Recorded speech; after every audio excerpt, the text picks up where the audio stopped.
लालू प्रसाद यादव को दोषी करार दिया गया है। चारा घोटाले से जुड़ा हुआ ये चौथा मामला दुमका ट्रेजरी का ये मामला था जिसमें लालू प्रसाद यादव को दोषी करार दे दिया गया है। बड़ी खबर इस वक्त की, लालू प्रसाद यादव दोषी करार। सीधे रुख करते हैं, एबीपी न्यूज संवाददाता प्रकाश कुमार इस वक्त हमारे साथ मौजूद हैं। प्रकाश, एक बार फिर लालू प्रसाद यादव चारा घोटाले से जुड़े मामले में दोषी करार।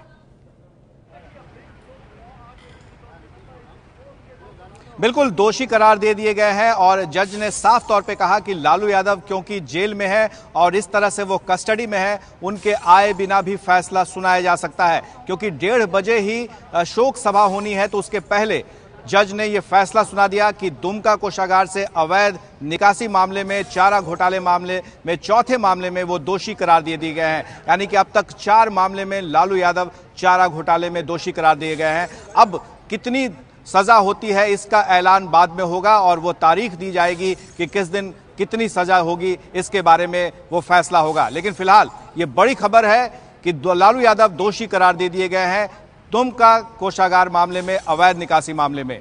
बिल्कुल प्रकाश कुमार, लेकिन जिस तरीके से एक के बाद एक चारा घोटाले से जुड़े हुए अलग अलग मामले, लालू प्रसाद यादव एक बार फिर दोषी करार। 3 मामलों में पहले चारा घोटाले से जुड़े हुए लालू प्रसाद यादव दोषी करार दिए जा चुके हैं। अब ये चौथा मामला जिसमें लालू को दोषी करार दिया गया है। ऐसे में सवाल ये उठता है प्रकाश कुमार कि इस तरीके से तो लालू प्रसाद यादव अब सीरियल ऑफेंडर बनते जा रहे हैं, तो पहले के जो मामले जिसमें उन्हें जमानत का इंतजार था वो राह और मुश्किल होती चली जाएगी यहां से।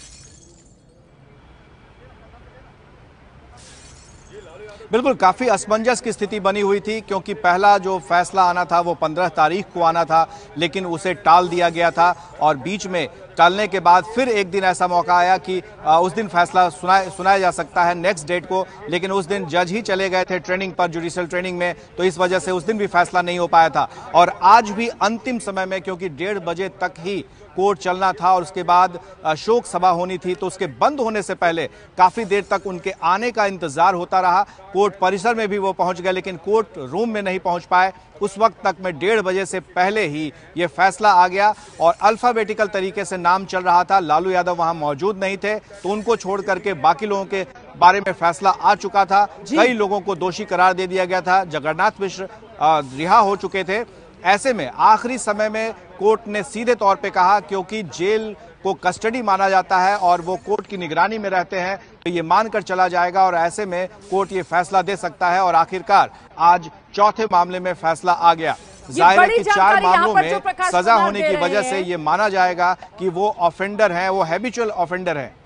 ये बड़ी जानकारी यहां पर जो प्रकाश कुमार दे रहे हैं। प्रकाश बता रहे हैं कि लालू प्रसाद यादव जो हैं वो पहुंच चुके थे अदालत परिसर में, लेकिन कोर्ट रूम नहीं पहुंच पाए थे। उससे पहले ही अदालत की तरफ से ये फैसला सुना दिया गया। चारा घोटाले का ये चौथा केस जिसमें लालू प्रसाद यादव दोषी करार दिए गए। सीधे रुख करते हैं, रांची से एबीपी न्यूज संवाददाता रणवीर सिंह इस वक्त हमारे साथ मौजूद हैं। रणवीर, कोर्ट रूम पहुंचने का भी इंतजार नहीं किया गया और पहले ही लालू प्रसाद यादव पर फैसला, दोषी करार लालू प्रसाद यादव। जी रुमाना, बिल्कुल।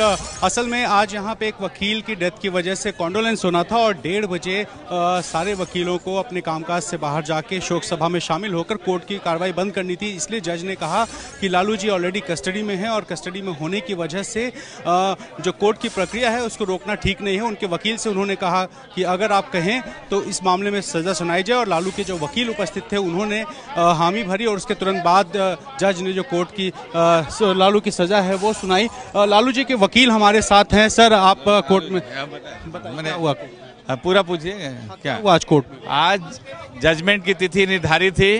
जजमेंट सुनाया गया जिसमें 12 लोगों को एक्विटल किया गया, 19 लोगों को दोषी करार दिया गया।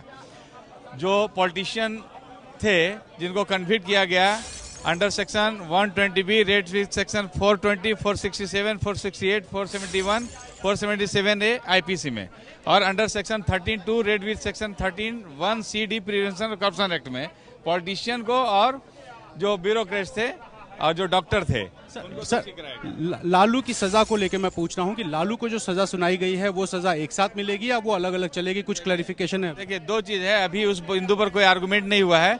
अभी सिर्फ कन्विक्ट किया गया है लालू जी को और सेंटेंस पर सुनवाई जो है 21, 22, 23 तारीख को निर्धारित की गई थी कि 21 को, 22 को, 23, 3 दिन सेंटेंस सुनवाई, उसके बाद ही सजा साथ साथ चलेगी या नहीं चलेगी। 427 सीआरपीसी में एक प्रोविजन, उसमें अगर पिटीशन दाखिल की जाती है तो उस पर माननीय न्यायालय अगर कंसीडर करते हैं तो सारी सजाएं साथ साथ भी हो सकती है।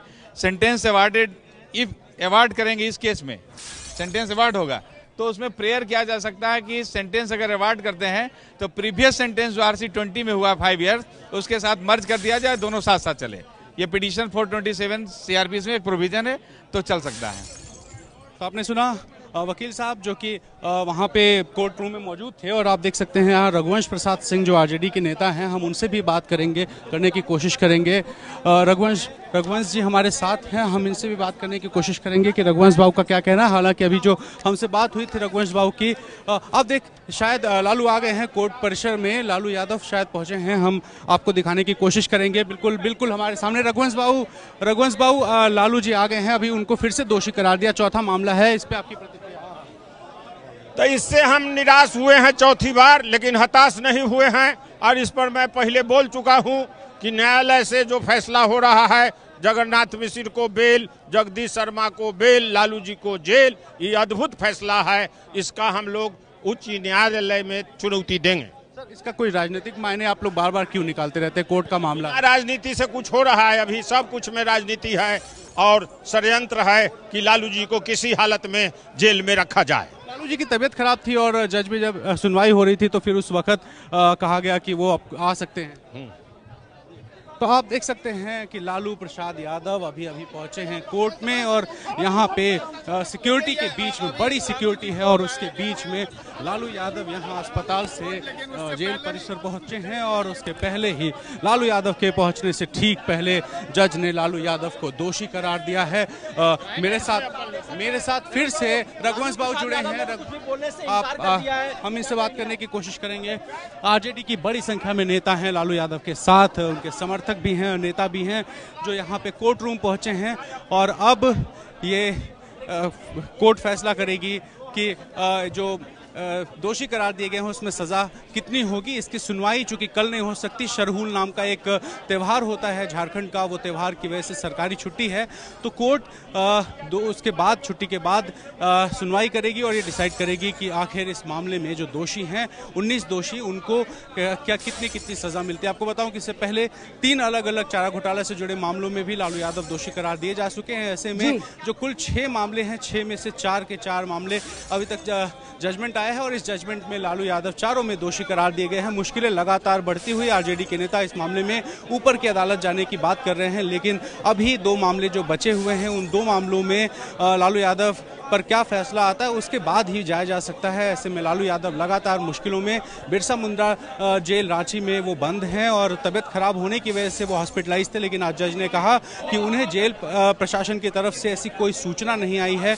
कि उनकी तबियत खराब है, जिसकी वजह से लालू यादव को तुरंत जेल से कोर्ट लाने को आदेश दिया जज ने, और उसके तुरंत बाद लालू यादव को लाया गया। हालांकि 1:30 बजने से पहले ही जज ने उन पर फैसला सुनाते हुए उन्हें दोषी करार दिया है। रोमाना, तो ये बड़ी जानकारी यहां पर रणवीर देते हुए बता रहे हैं। तस्वीरें देखिए जरा, लालू प्रसाद यादव अदालत पहुंचे, लेकिन लालू प्रसाद यादव के अदालत पहुंचने से पहले ही जो जज साहब हैं उनकी तरफ से लालू प्रसाद यादव को दोषी करार दे दिया गया। चारा घोटाले से जुड़ा हुआ ये चौथा मामला, चारों मामलों में लालू प्रसाद यादव को दोषी करार दिया गया है। 21 से 23 मार्च के बीच सजा पर बहस होगी और उसके बाद लालू प्रसाद यादव की सजा पर ऐलान होगा। हालांकि अभी तस्वीर साफ नहीं कानूनी तौर पर कि ये तमाम सजाएं जो अलग अलग मामलों में लालू प्रसाद यादव को पहले सुनाई गई हैं और अब इस चौथे मामले में सुनाई जाएगी, ये सजाएं एक साथ चलेंगी या फिर अलग अलग चलेंगी। वकील की तरफ से कहा जा रहा था कि देखिए सीआरपीसी की धारा 427 है जिसके तहत अदालत से मांग की जा सकती है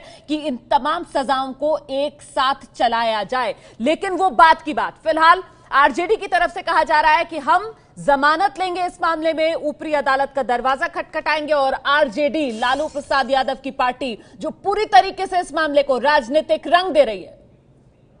क्षेत्राधिकार में लगातार आरोप लग रहे हैं कि बीजेपी की साजिश है। ये अगर साजिश है तो ये न्यायपालिका का फैसला है। माननीय लालू प्रसाद जी को यह स्पष्ट करना चाहिए और राष्ट्रीय जनता दल को, क्या दलितों के मंदिर में प्रवेश के लिए, क्या सामाजिक न्याय की लड़ाई के लिए, क्या अति पिछड़ों के हकमारी के लिए, हक के सवाल पर, या अल्पसंख्यकों के कब्रिस्तान की घेराबंदी के सवाल पर, उनके वजीफा के सवाल पर, किस सवाल पर आपको सजा हो रही है? अरे सजा हो रही है अपने कारनामे के आधार पर। इसलिए दूसरे पर आरोप लगाने से पहले अपने संपत्ति सृजन जो राजनीति में आपने किया है उसको आईने की तरह साफ देखना चाहिए कि हमारे कार्यकर्ता तो भूमिहीन रह गए, हम उसके नाम पर राजनीति करने वाले संपत्ति का बेहिसाब श्रृंखला खड़ा कर दिए। 9 मन वाली बात की थी। हमने यह कहा कि भाई कौन अंतर पड़ता है लालू जी को? भाई लालू जी इस देश के ऐसे राजनेता हैं जो चुनाव आयोग ने जिनको चुनाव लड़ने के अयोग्य घोषित कर दिया है। मुर्दा पर 9 मन ने 9.5 मन। तो सुना आपने जेडीयू के प्रवक्ता नीरज कुमार जो सीधे सीधे हमलावर हो रहे थे। जिस तरीके से इस न्यायिक मामले को सियासी रंग आरजेडी की तरफ से दिया जा रहा है। आरजेडी तो जो कह रही है कि षड्यंत्र है लालू प्रसाद यादव को जेल में रखने का, मिश्रा शर्मा को बेल लेकिन लालू को जेल। एक तरफ आरजेडी जो इस तरीके की राजनीति कर रही है, वहीं दूसरी तरफ इसका जवाब जेडीयू की तरफ से दिया जा रहा है कि संपत्ति सृजन आपने जो की है उसका जवाब दीजिए जनता को बताइए क्यों आपका कार्यकर्ता भूखा रह गया, बिना जमीन के रह गया और आपकी संपत्ति इस तरीके से बढ़ती गई। भ्रष्टाचार के आरोपों में घिरे हुए लालू प्रसाद यादव, चारा घोटाले से जुड़ा हुआ यह चौथा मामला जिसमें लालू प्रसाद यादव दोषी करार दिए गए हैं।